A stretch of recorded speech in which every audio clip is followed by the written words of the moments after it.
Sa lawak ng sakop ng Bagyong Christine, ramdam ang epekto nito sa buong bansa. May lugar na abot leeg ang baha at may mga hayop na stranded sa taas ng tubig. Ang sitwasyon sa ilang probinsya tinutukan ni Ivan Mayrina.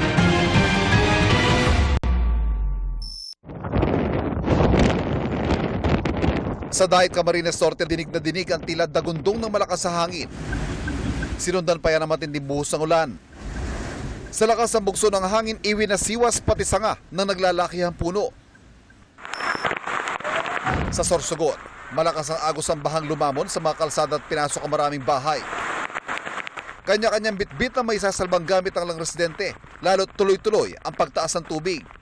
Sa ilang barangay nga, halos abot leeg na ang taas ng tubig. Kasamang lumikas sa ilang residente ang mga lagang hayop. Ang kalabaw namang ito sa Virac, Catanduanes, na-trap sa gitna ng tumataas na tubig malapit sa ilog. Sinusubukan naman daw ng kanyang amo na mailis siya roon bago patuluyang tumaas ang tubig, oras na bumuhos ulit ang ulan. Sa bayan ng San Miguel, 4 na barangay isolated din. May umapaw ring spillway sa bayan ng Virac. Bagamat malayo pa sa inaasahang pagdaan ng bagyo sa Ilocos Region, nakakaranas na ng mga pagulan ang ilang bahagi ng Ilocos Norte. May binahang paaralan sa Abulog, Cagayan. Sa Isabela, inanunsyo ng National Irrigation Administration o NIA ang pagpapakawala nito ng tubig sa Magat Dam Reservoir ngayong araw. Kabi-kabilang pagbahari ng naitala sa Tagbilaran, Bohol. Ang ilang residente at motorista napilitan ng sumuong sa baha. Abot din sa Mindanao ang epekto ng trough o extension ng Bagyong Christine. Gaya ng nangyari sa National Highway na ito sa Libungan, Cotabato na may sulang ilog na dahil sa tindi ng baha. Sa bayan ng Pigkawayan, nalubog din sa baha ang maraming bahay. Tuloy-tuloy naman ang monitoring at paghahanda ng gobyerno sa pananalasa ng Bagyong Christine.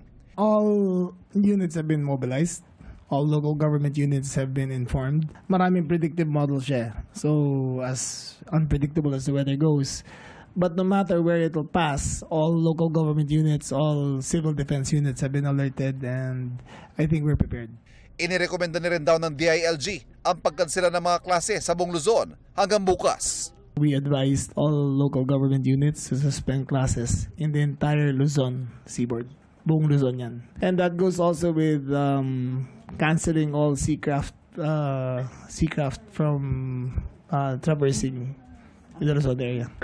Naka-red alert ngayon. This is our highest alert just to make sure na nothing is left to chance. Nagka-problema rin sa supply ng kuryente sa ilang lugar sa Quezon at Eastern Visayas dahil sa masamang panahon.